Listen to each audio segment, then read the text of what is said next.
답답하신 경우죠. 내가 열심히 일을 해서 만들어 놓은 이 상권, 이 영업권에 대해서 충분히 보장을 받아서 권리금을 받고 나가셔야 되는 상황인데, 집주인이 갑질을 해서 2억 원의 권리금을 받을 수 있는데 1억 원만 주겠다고 하는 경우입니다. 상가임대차보호법은 이러한 경우를 방지하기 위해서 권리금 회수 기회 방해 금지 조항을 두고 있는데요. 권리금이라는 것은 사실은 임대인에게서 받을 수 있는 권리는 아니죠.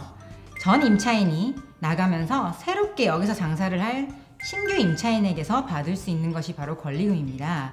그런데 예전부터 이 권리금이라는 게 법에 조항이 없다 보니까 임대인 측에서는 그냥 내가 직접 이 가게를 운영하겠다, 또는 내 아들이 여기 들어가서 운영을 하겠다라는 이유로 그냥 나가 하면서 이 임차인의 권리금을 회수할 기회를 방해하는 일들이 왕왕 벌어졌기 때문에 2018년에 법을 개정해서 이를 보호하고 있습니다. 그런데 역시나 법이 개정됐다 하더라도 바로 임대인에게서 내 권리금을 다 주세요 라고 할 수 있는 권리는 아니에요. 새로운 임차인으로부터 2억 원을 받기로 했다는 새로운 권리 계약을 했다라는 증거를 마련하셔야 됩니다. 그 기간은 만기로부터 6개월 사이예요. 그러니까 뭐 8개월 전, 1년 전에 그러한 계약이 있다고 해서 보호받지는 못합니다. 그래서 6개월 사이, 그 6개월의 기간 동안 신규 임차인과 내가 2억 원의 권리금을 받기로 했다라는 확실한 증거를 마련을 하시고, 그를 임대인에게 통지를 했더니 임대인이 나 새로운 임대차 계약 안 할래, 내가 직접 들어가서 장사를 할 테니까 1억 원만 먹고 떨어져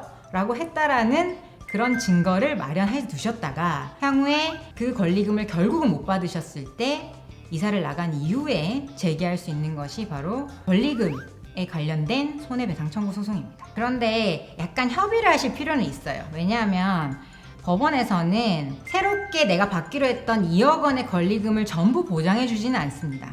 실제로 소송을 들어가게 되면 감정에 들어가는데요. 이 감정을 하게 되면 통상의 권리금이 얼마인가, 그러니까 이 상가와 비슷한 컨디션에 이 지역의 비슷한 층수에 비슷한 면적을 가진 상가는 보통 얼마의 권리를 받는가 라는 그 권리금을 감정을 해서 그 감정가가 더 낮다면 그 감정가에 기해서 판결이 나게 돼 있거든요.